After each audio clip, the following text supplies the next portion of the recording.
Basketball U. I'm back in the gym once again. It's the Daily Trainer ready to win. Yeah. And remember, I'm here to give you what you need, guaranteed to succeed in the game that you love to play each and every day, in every way. So, I got two guys in the gym who light it up, and it's my guy Sajin, and it's my guy Spencer.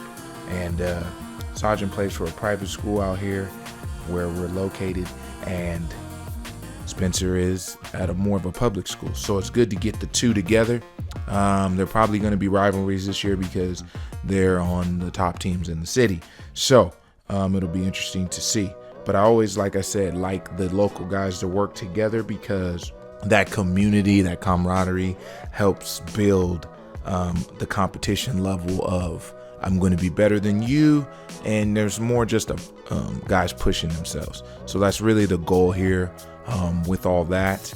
Nothing where it's like a secret, okay? Because basketball isn't a secret, and we are sharing all the information because the goal is to play at the next level, and the next level's paying. So now not only is it for a scholarship, it's about changing futures and lives, right? And so there's more on the table now than there ever has been, because you can make not as much money as an NBA player, but you can make as much money as a pro overseas. You don't even have to go overseas anymore to make money. You can stay in college for 5 years and make a good living and not play basketball anymore if you didn't want to, if you make the right amount. So really also gives you an opportunity to build your brand, and it's great. So what we worked on here, obviously we're working at 3-ball, since that's what the game is really evolved to, is like the new mid-range shot. We were working flares for Sajin, and then we were working, sometimes he's in the corner when he's not running point. So we had him lifting up to that wing area, just working on turning those shoulders, squaring up a little bit. There was some workouts in the beginning of the summer where he just didn't feel like he was shooting the ball well enough. And so he reached out and I said, come on through, baby. And we got it in. Okay. And, being with another like-minded shooter and seeing him shoot the ball well, that always inspires you to shoot it well too. So like I said, the competition breeds competition. What is it? Iron sharpens iron or whatever. Those type of comments and ideas of what we're trying to accomplish with both of these guys in the gym. Now, why those particular threes and also transition threes coming up into the shot? It's just different footwork. I don't know if you guys seen the LeBron or JJ Redick podcast, but he talked about it's important to work different footwork as a shooter. So I'm going to take that in consideration because at one point in time, not only was he one of the top shooters, I believe in college, he was a top scorer. So why not listen to that advice from a pro? Also, he's turning into what could be a very good coach in the pros. So definitely take in all information that I can, especially when professionals give out that information for free. So that's always something that I listen to when I watch these podcasts.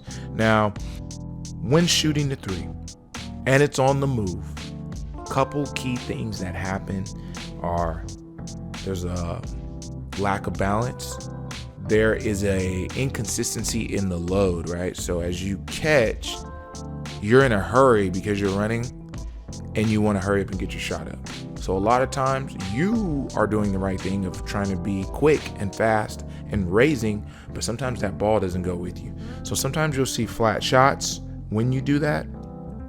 And it's really key to hone in on the foundation of what you're trying to do. So the balance, the drop into the shot, where are you loading the basketball?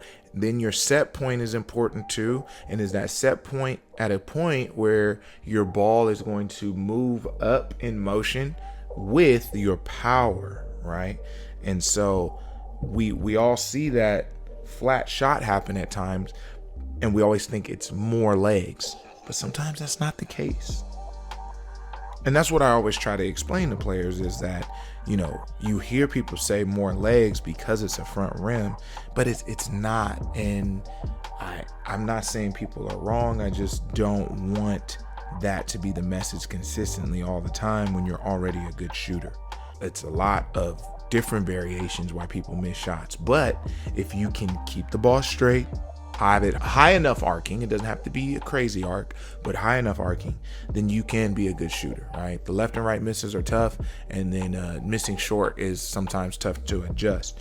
But those long misses and then keeping that high arc is pretty good. Now, there's not I'm not gonna go crazy on this other episode that I'm gonna talk to you guys about, but I have been working with a player, and we have been in a gym that has the Noah, and I had it in my gym at Clovis West.